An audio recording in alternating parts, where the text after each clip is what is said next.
G'day mates, Mingu here and welcome to some more opinion piece.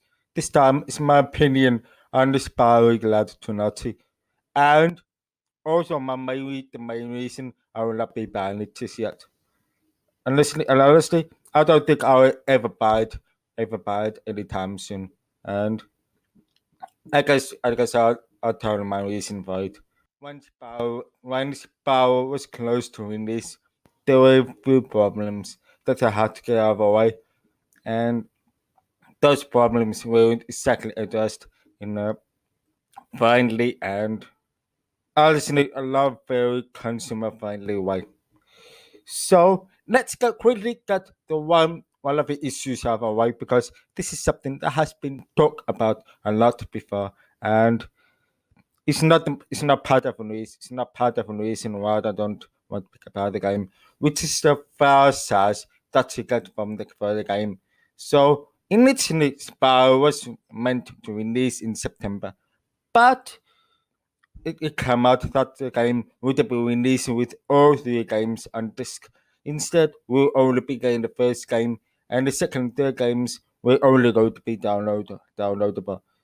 Come November, we do get the first game, but we only get parts of the second and third games on disc.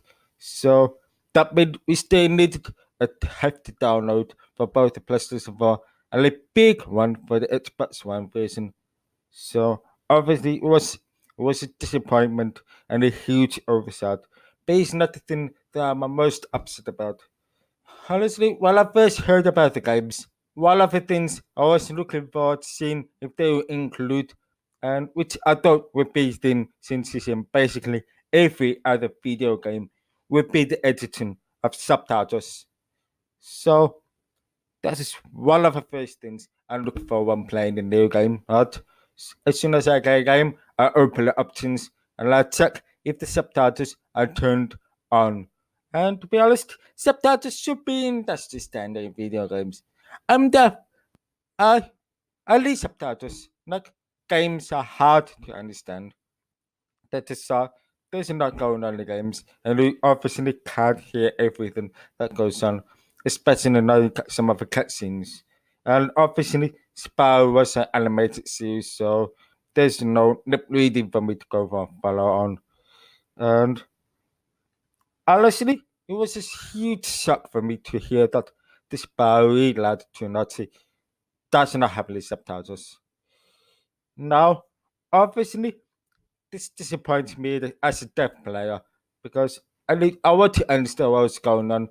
The original game did have any subtitles, so I couldn't follow the story properly. But I was hoping this would be different for the Legend to Nazi. And but it's okay. It's okay. Toys for Bob have created a passionate game, a passionate reimagining, and surely they could be passionate enough to add subtitles, couldn't they? Right? Something has come up recently, which is what my main problem with this is, and this is why I believe is firmly neighbors activism as in we are a horse in this situation.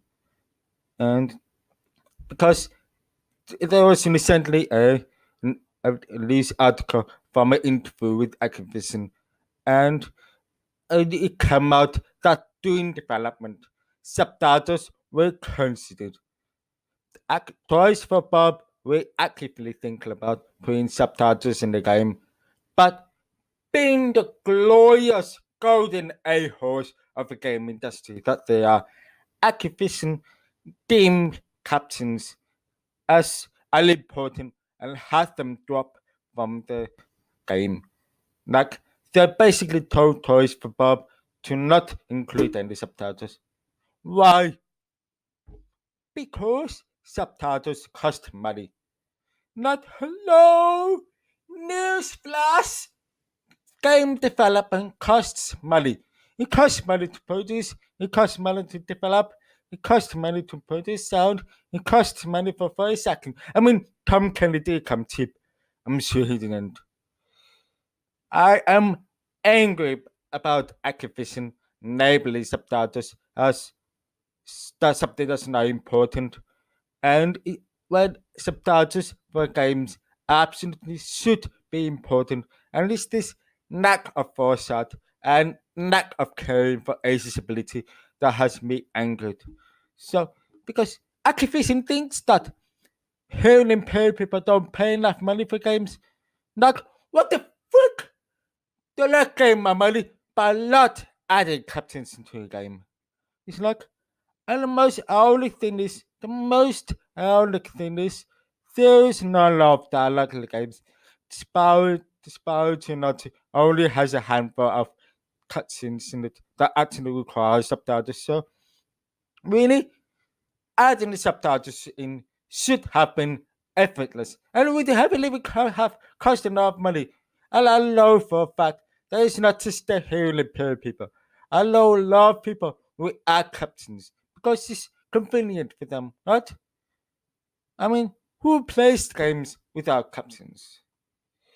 Look, don't get me wrong, I still want the game and I still want to play it, but I would absolutely wait for the patch to come out and wait for word of mouth if the patch has subtitles.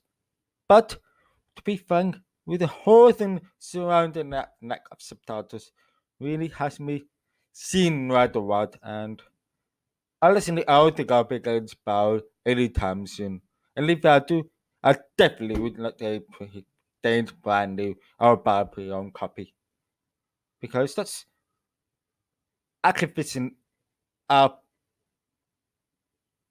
I won't even want to say a word, but Activision are bad guys in this situation. I said months ago when I found out that tried to push for release for Spyro by putting two other games on download only. They were assholes back.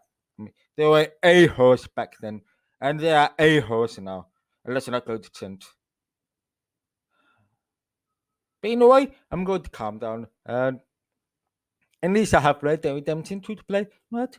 So, in a way, that's it for this video. And that's it for my opinion piece on why I'm not getting the Spyro games. So, thank you very much for watching this video. And if you like what you saw, please leave a like or subscribe to my channel for more great content. And if you want to discuss more about this, please leave a comment down below and I'll be sure to get back to you. And so, I guess I'll see you all in my next video, whenever that might be. Goodbye, mates.